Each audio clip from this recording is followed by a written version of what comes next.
बहुत पहले समाजवादी पार्टी सरदार पटेल की जयंती मनाती आई और जब नेतृत्व और जब प्रत्याशी हुए तो इन्होंने भी इस पार्टी के कार्यक्रम को आगे बढ़ाते हुए छठ का ये पर्व था तो लोगों ने कहा कि भावपुर में ही कार्यक्रम शुरू किया जाएगा और जयंती हर साल मनाई जाएगी। तो आज भावपुर में आप और हम सभी उपस्थित हैं सरदार पटेल जी के जयंती के अवसर पर। साथियों, पटेल जी कोई साधारण व्यक्ति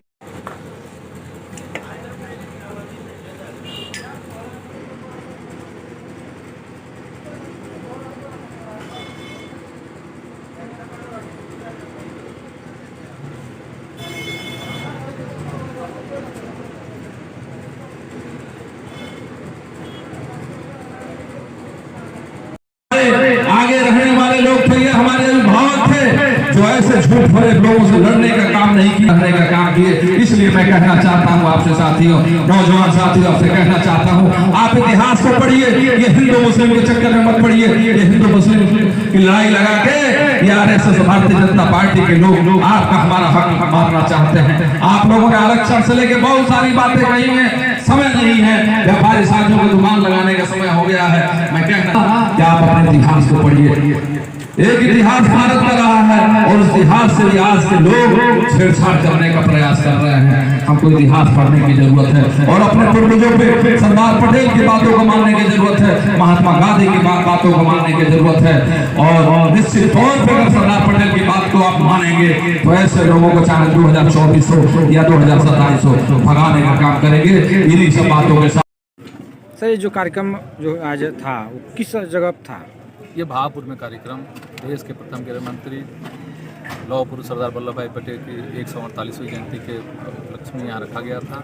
ये कार्यक्रम सभी लोगों के सहयोग से यहाँ संपन्न हुआ है और सरदार पटेल जी को हम लोगों ने श्रद्धासुमन किया। पटेल जी के संदर्भ में आप लोगों ने कुछ ऐसी बातें कहा है जो नए युग के जो बच्चे हैं उन नहीं जानते हैं, तो क्या आप अपने स्तर से क्या संदेश देना चाहते हैं? देखिए, आज के नौजवानों को सरदार पटेल जी को पढ़ना चाहिए, उनको जानना चाहिए। चाहे वो 1875 से लेके 1947 तक की बात हो या 1947 से लेकर 1950 तक। 1950 में उनकी मृत्यु हुई और तब से लेकर हमेशा सरदार पटेल की एक जीवनी रही है जो हमेशा चाहे अंग्रेजों से लड़ना हो या अंग्रेजों के बाद भी जो हमारा देश आज़ाद हुआ तब भी कुछ ऐसी ताकतें रही हैं जो उनको प्रतिबंध लगाना हो या उनसे लड़ना हो, सरदार पटेल हमेशा उनसे लड़े और डट के मुकाबला किए और 500 पूरे देश में 562 और 3 बातें पूरे 565 रियासतों का उन्होंने भारत में विलय कराया। अभी आपने ये भी कहा है कि गुजरात में जो सुबह घटना घटी है उसके संदर्भ में आप क्या कहेंगे? देखिए, सरकार अभी 5-7 दिन पहले उस पुल का मरम्मत कराई है। अब मरम्मत करा के उस पुल को उन्होंने खोला है। अगर पुल सही नहीं था तो सरकार को वो पुल नहीं खोलना चाहिए था।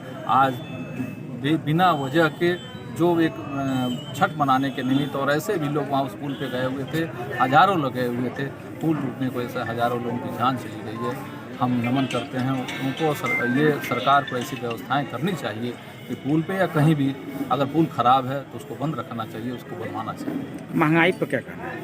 महंगाई आप सभी जानते हैं, लोग जानते हैं, इतने लोगों से पूछ लीजिए। महंगाई डीजल, पेट्रोल, गैस सिलेंडर से लेके कोई भी चीज़ ऐसा नहीं है जो आपके अभी इस चुनाव से 2022 के मार्च के चुनाव से इस समय तक कई गुना न बढ़ा हो। महंगाई से पूरी जनता त्रस्त है, सभी लोग परेशान हैं। आप कार्यक्रम संचालन कर रहे थे, कार्यक्रम में नए वर्ग के युवाओं को क्या संदेश देंगे? नए वर्ग के युवाओं को हम संदेश देंगे कि सरदार पटेल के पुस्तक को आप पढ़ें। सरदार पटेल ने हमेशा आंदोलन किया है। जब भी देश में कोई महंगाई भी बढ़ी है, सरदार पटेल जब पढ़ रहे थे उस समय भी उनके यहाँ जो अध्यापक थे किताब बेचा करते थे, कॉपी बेचा करते थे। उन्होंने सबसे पहले आंदोलन वहीं से छेड़ा। तो जब आप आंदोलन नहीं करेंगे, आप बर्दाश्त करते रहेंगे, बर्दाश्त की क्षमता भी होनी चाहिए।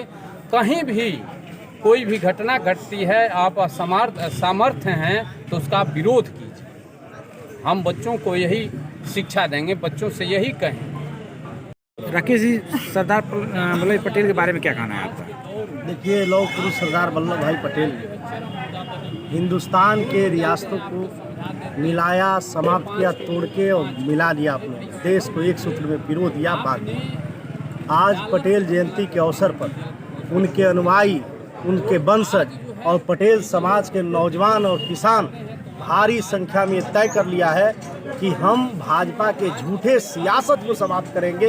पटेल जी ने रियासतों को तोड़ा है और हम भाजपा के झूठी सियासत को पूरे हिंदुस्तान से समाप्त कर देंगे।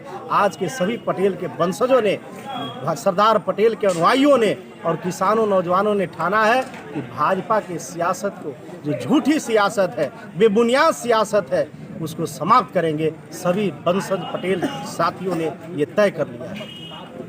अभी आपने कहा है कि वो वकालत कर रहे थे, उस समय उनकी पत्नी के मृत्यु की संदेश मिला, लेकिन फिर भी वो वकालत करते रहे। देखिए, पटेल जी की पत्नी मर गई थी और उनके पैकेट में पत्र था कि पत्नी हमारी मर गई, लेकिन वहाँ के लोगों को उन्होंने बताने का जरूरत नहीं समझा।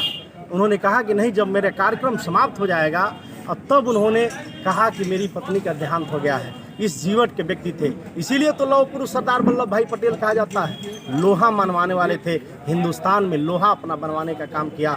और आज पटेल जयंती भावपुर विधानसभा तमकुही राज जनपद कुशीनगर में समाजवादी पार्टी के प्रत्याशी आदरणीय डॉक्टर उदय नारायण गुप्ता, जो आज के कार्यक्रम के अतिथि थे, इनके नेतृत्व में पटेल वंशजों ने सरदार पटेल के जयंती के अवसर पर ठान लिया है कि हिंदुस्तान से पटेल जी ने रियासतों को समाप्त किया था और पटेल के आज वंशजों ने, किसानों ने भाजपा के झूठी सियासत को समाप्त करने का प्रण ले लिया है आज उनके जन्मदिन के अवसर पर। इसलिए आप सभी को बधाई और फिर पटेल जी के जयंती के अवसर पर मैं बार बार नमन करता हूँ, श्रद्धा सुमन अर्पित करता हूँ।